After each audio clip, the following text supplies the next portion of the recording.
Hello guys, welcome back to my YouTube channel. This is Megha. Welcome back to one more beautiful vlog. ఈ vlog వచ్చేసి temple vlog అనమాట. మా most favourite 2 temples. First వచ్చేసి TTD temple, Jubilee హిల్స్లో ఉంటుంది. First TTD temple visit చేసేసాం. వెళ్ళి దర్శనం చేసుకొని మంచిగా ప్రసాదం తిని మంచిగా స్పెండ్ చేసాము. తిరుపతి వెళ్ళినప్పుడు శ్రీవారిని చూసినప్పుడు ఎంత బాగా అనిపిస్తుందో అలాగే సేమ్ ఉంటుంది ఇక్కడ కూడా. అదే హ్యాపీనెస్, అదే ఫీల్, ఆ వైబ్ చాలా బాగుంటుంది శ్రీవారిని చూసినప్పుడల్లా. సో మేము ఎప్పుడు ప్రతి సాటర్డే రావడానికి ట్రై చేస్తాం టెంపుల్కి. వెళ్ళి ఇంట్లో పూజ చేసేసుకొని టెంపుల్కి వెళ్ళి మంచిగా స్పెండ్ చేస్తాం. అండ్ మా మూడ్ బాగాలేనప్పుడు కూడా చక్కగా టెంపుల్కి వెళ్ళి మంచిగా స్పెండ్ చేసి అన్నీ మర్చిపోయి నెగిటివ్ థాట్స్ అన్నీ తీసేసి హ్యాపీగా ఇంటికి వస్తామన్నమాట. సో ఈ టెంపుల్లో సంగీతం ఇలాంటి చిన్న చిన్న ఈవెంట్స్ జరుగుతూ ఉంటాయి. లైక్ చిన్న చిన్న పిల్లలు డ్యాన్స్ చేస్తారు, కూచిపూడి. అది చూసినప్పుడు మంచిగా అనిపిస్తుంది. నాకు చిన్నప్పుడు మెమరీస్ గుర్తొస్తాయి అనమాట. చాలా బాగా అనిపిస్తుంది. నేను చాలాసార్లు చేశాను టీటీడీలో, లైక్ తిరుపతి టీటీడీలో. అక్కడ చాలా ప్రోగ్రామ్స్ ఇచ్చాను. ఆ చే నాకు ఇక్కడ పిల్లల్ని చూసినప్పుడల్లా నా మెమరీస్ వస్తాయన్నమాట, గుర్తొస్తాయి. ఎట్లా అబ్బా ఎంత బాగా చేసేటోళ్ళమి, ఎట్లా ఉంటుండే అనేసి. లైఫ్ ఎప్పుడు ఒకలాగా ఉంటుంది కదా, అలా వెళ్తూ ఉంది. ప్రస్తుతం నేను క్లాసెస్ చెప్తున్నా, డాన్స్ క్లాసెస్. సో ఇలా వినాయక టెంపుల్ ఉంటుంది, హ్యాపీ ఫీల్ వస్తుంది. వినాయక టెంపుల్ని కూడా విజిట్ చేసేసి ఆ టెంపుల్లో మంచిగా మొక్కేసుకొని అక్కడ నుంచి హరే కృష్ణ టెంపుల్కి వెళ్ళామన్నమాట. ఒక 10 to 15 minutes distance I think. పక్కనే దగ్గరే ఆ TTD temple, Hare Krishna temple, Jagannatha Swami temple కూడా అక్కడే. ఆ 3 టెంపుల్స్ విజిట్ చేస్తాం ఎవ్రీ టైం. కానీ మాకు హరే కృష్ణ టెంపుల్లోనే టైం సరిపోయిందనమాట.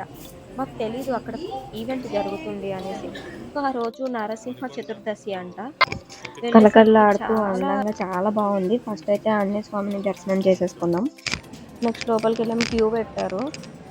ఎవ్రీ టైం క్యూ ఏమి ఉండదు, నాకు వెళ్ళిపోయి దర్శనం చేసేసుకుంటాం. ఈసారి మన ఫెస్టివల్ కదా, సో చాలా మంది వచ్చేసారు, క్యూ పెట్టారు.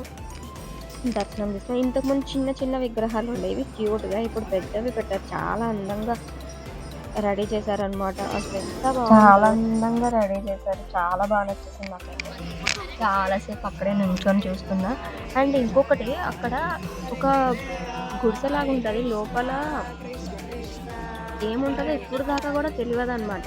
సో అది ఆ రోజు ఓపెన్ చేశారు, ఆ ఫెస్టివల్ రోజు ఓపెన్ చేశారు. చూస్తే లోపల ఇలా ఉయ్యాల కట్టి అందరితోటి ఊపిస్తున్నారనమాట.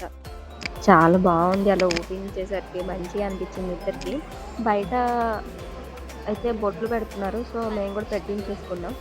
సో హరికృష్ణ చెప్పమంటున్నాను, జైని హరికృష్ణ చెప్తున్నారు. అండ్ ఇక్కడ నరసింహస్వామిది అను అమ్మవారిది విగ్రహాలు పెట్టారు. ఫస్ట్ టైం అక్కడ నేను చూడటం ఆ విగ్రహాలు చాలా బాగున్నాయి. సో అక్కడికి టికెట్ తీసుకొని వెళ్ళాలంట, మాకు తెలియదు. లోపలికి వచ్చేసినాక తెలిసింది. సో ఇంకా బయట నుంచి దర్శనం చేసుకున్నాం. అలా మంచిగా బయటకు వచ్చేసి ఆ వ్యూని ఎంజాయ్ చేస్తూ మంచిగా స్పెండ్ చేసినాం. ప్రసాదం పెట్టారు. మస్ట్ అండ్ షుడ్ కదా టెంపుల్కి వెళ్తే. ఇంట్లో మనం ఎంత చేసుకున్నా కూడా అదే, బట్ టెంపుల్లో మంచిగా అనిపిస్తుంది. అక్కడ గోశాల ఉంటుంది హరే కృష్ణ టెంపుల్లో. గోశాలలో కూడా మంచిగా ఆవులకి ఫుడ్ పెట్టేశాను. నేను అనుకున్నాను మొన్న మా వారికి బాగాలేదు, సో జైకి బాగాలేనప్పుడు నేను గోశాలలో ఫుడ్ పెడతా అనుకున్నా. సో పెట్టాను. వీడు వేరు.